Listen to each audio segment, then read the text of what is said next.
Yeah, so of course I'm not Markku Kanerva, I'm not the specialist for the Finnish team, but normally when they play, like we talked before, that it's 3-5-2 or 5-2-3, 3 at the back, and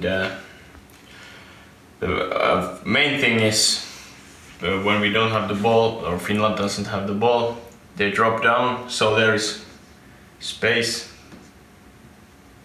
in behind for, like if the opponent has ball, the space here for Pukki to run, because as you all know, Teemu Pukki scores a lot of goals, almost every goal for Finland. But when Finland has the ball, they will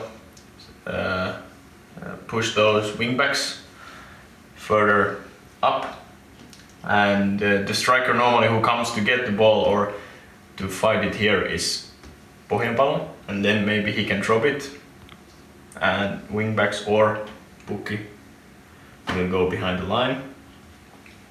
And here is now Sparv with the ball, but as we know, we don't know his game fitness yet, if he is available or not, but he's normally here when he plays. And if there is Joni Kauko or Rasmus Schuller, they are good players, but I don't think they are the same kind of players as Sparv. So if Sparv is away, then the most of playmaking comes through Glenn Kamara, and of course it comes already big part of it, but now if Sparv is away, it is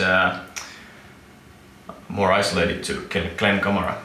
And normally, like we talked before, that he is the main guy in Finland's team. Of course Pukki, Radetzky is there, but I think he is the most valuable player and he can play against any team in the world, and a lot of attacks comes through him, so he's a very important guy in this playmaking style.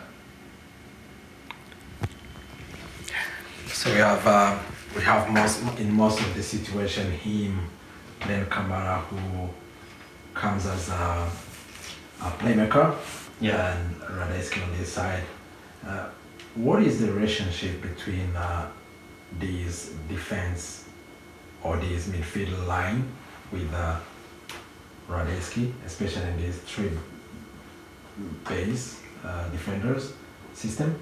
And what do we expect in this situation? We have him as a playmaker, of course, but yeah, in some cases, do we have also the goalkeeper, like in the counter-attack balls? What do we expect, and how does he contribute in this kind of system, especially when Finland had the ball?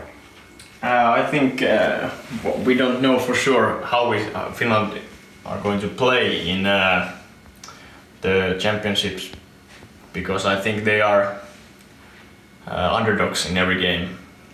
But if they play with their courage and the normal things, he's also a lot of on the ball, like Pam.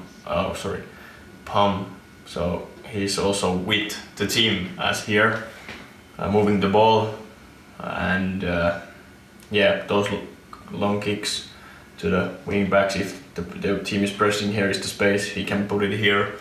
Also the same in the other side, but these guys have normally played together for like 2 years now, maybe more, even more, that's together, so they know each other quite well. And yeah, I would say that also if they start playing from the back, Radetzky has a big role in that opening, but let's see. It can be that also Finland wants to go with the longer opening style, so they don't take any risks here. But let's see. It could also be that they play 4-4-2 or 4-3-3 or something. They have a lot of time now to think themselves, like, because they have been preparing for the Euro Championships in the camps and everything. So let's see. It's also one exciting thing to look about also. Like we talked in the beginning, that these whole championships are exciting thing to be played, but also these kind of tactics and who is the player who comes up from the team. It could be someone here, but this is the greatness of football. And we have now Teemu Pukki, who have scored almost all the goals for Finland, about 10 goals, which is really amazing. So he take advantage of these empty spaces, and we had situation 1-1 against the goalkeeper. Many situations like during the qualifications. What do you think about this second striker that Finland normally have? What do you think in the way they play? It can be Valkari, it can be Markus, or it can be Lord, who also play. All those ones. What do you think? Why don't we have these other strikers really scoring? Well, of course, you can say that also in like bigger clubs there is one guy who scores the goals. Also penalties come, that's one thing that we have to think, and he scores a lot of penalties, but I think that he is normally the guy that, okay, like you said, he's going behind the line a lot of times, but he's also, when he's here, we can play maybe through the side, but he's still here and he can cross the ball to Teemu Pukki, and he's already here. But normally this other striker is more like when they have a ball coming here, dropping, and then bam, we go, and then Pukki is here also.